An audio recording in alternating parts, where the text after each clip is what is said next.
एक सवाल जो 400 साल बाद फिर उठ खड़ा हुआ। आगरा, यमुना के किनारे खड़ी एक ऐसी इमारत जिसे दुनिया प्रेम की निशानी कहती है, ताजमहल। लेकिन अगर इसी इमारत को लेकर एक ऐसा दावा किया जाए कि जिसे आज हम ताजमहल कहते हैं, वह कभी एक शिव मंदिर था। एक ऐसा मंदिर जिसका नाम बताया जाता है तेजो महालय। तो क्या यह सिर्फ एक पुरानी कॉन्स्पिरेसी थ्योरी है, या इतिहास की कुछ ऐसी परतें हैं जिन पर आज भी बहस खत्म नहीं हुई? और सबसे दिलचस्प बात, यह कहानी सिर्फ इंटरनेट तक सीमित नहीं रही। 2026 में यही विवाद फिर अदालत तक पहुंच चुका है। तो आज हम बिना किसी निष्कर्ष को जबरदस्ती सही साबित किए एक एक करके देखेंगे उन दावों को जिन्होंने ताजमहल के इतिहास पर सबसे बड़ा सवाल खड़ा किया। सबसे पहले उस इतिहास को समझना जरूरी है जिसे वर्तमान में मुख्य धारा का इतिहास और यूनेस्को स्वीकार करता है। यूनेस्को के अनुसार ताजमहल का निर्माण मुगल बादशाह शाहजहां के आदेश पर हुआ। निर्माण 1632 के आसपास शुरू हुआ और मुख्य मकबरा 1648 तक पूरा हुआ। बाद में मस्जिद, गेस्ट हाउस और मुख्य द्वार सहित परिसर के कुछ हिस्से 1653 तक पूरे हुए। इसे शाहजहां की पत्नी मुमताज महल की याद में बनाया गया मकबरा माना जाता है। यूनेस्को इसे इंडो इस्लामिक आर्किटेक्चर की महान उपलब्धियों में गिनता है। लेकिन यहीं से सवाल शुरू होता है, क्योंकि कुछ इतिहास लेखकों और खासकर PN ओएक ने दावा किया है कि यह पूरी कहानी अधूरी है। PN ओएक ने यह सिद्धांत प्रस्तुत किया कि ताजमहल वास्तव में पहले से मौजूद एक प्राचीन हिंदू मंदिर या महल था। उनके अनुसार इसका मूल नाम था तेजो महालय।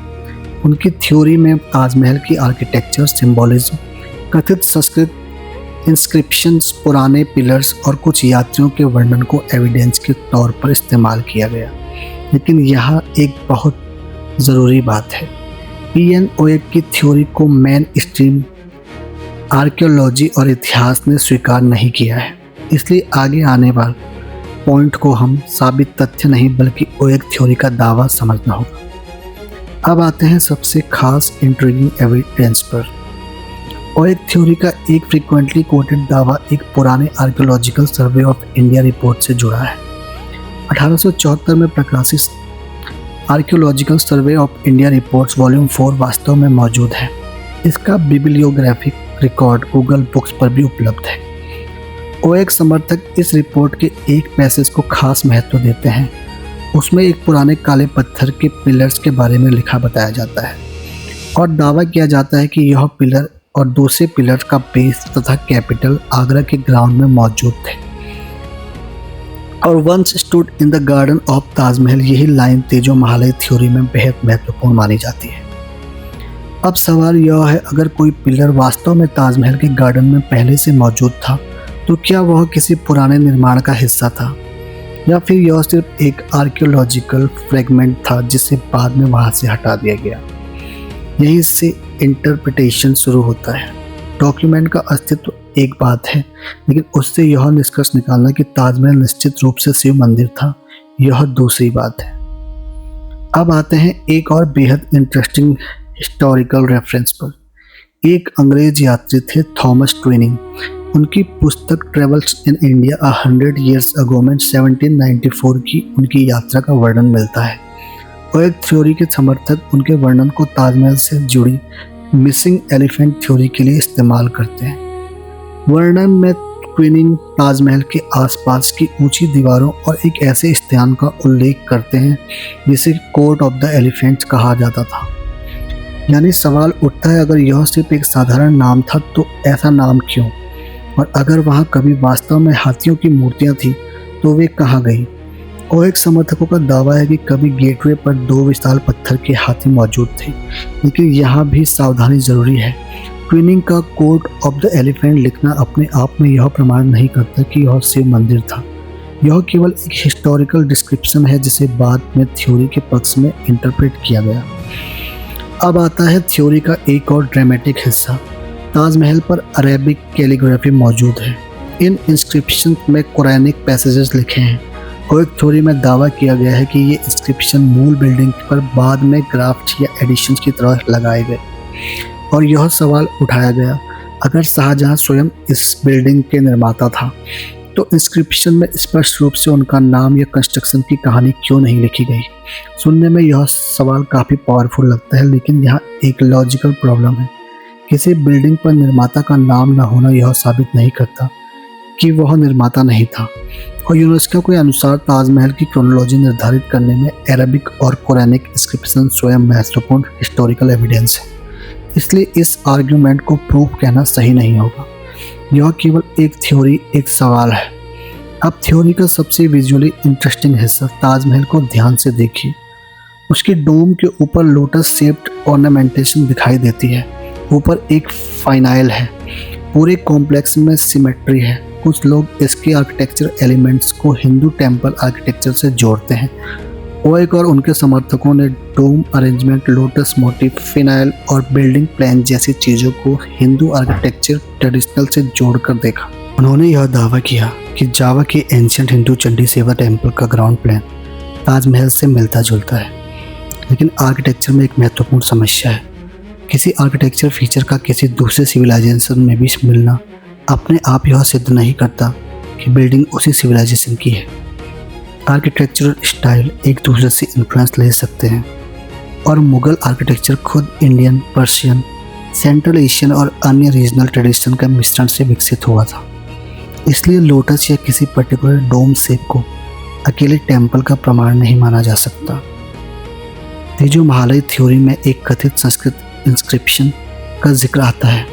इसे कुछ समर्थक बटेश्वर इंस्क्रिप्शन कहते हैं और दावा कहते हैं कि इंस्क्रिप्शन 1155 एडी का है तथा इसमें भगवान शिव के एक चमत्कार सफ़ेद पत्थर का उल्लेख है।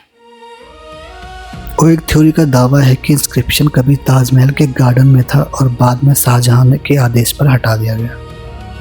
इसलिए थ्योरी के समर्थक इसे तेजो महालय इंस्क्रिप्शन कहने की बात कहते हैं।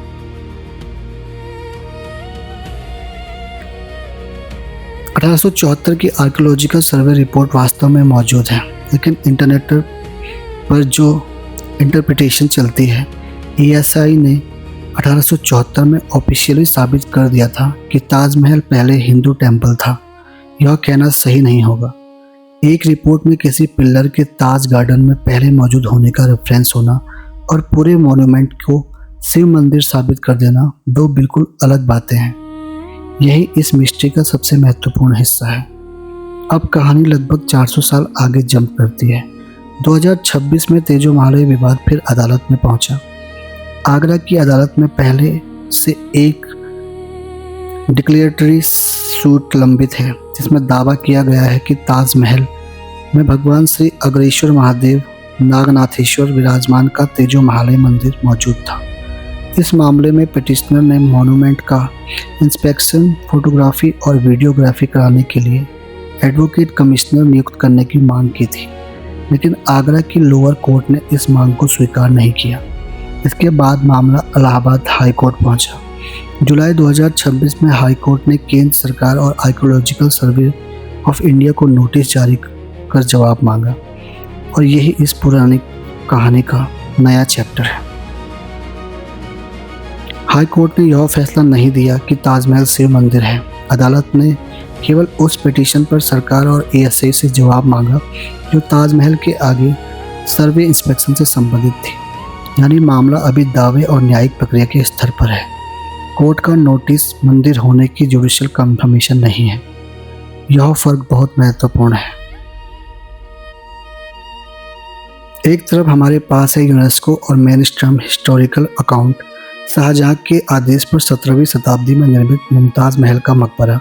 दूसरी तरफ है तेजो महालय थ्योरी, एक कथित प्राचीन शिव टेम्पल जिसे बाद में शाहजहां ने अपने मकबरे में बदल दिया।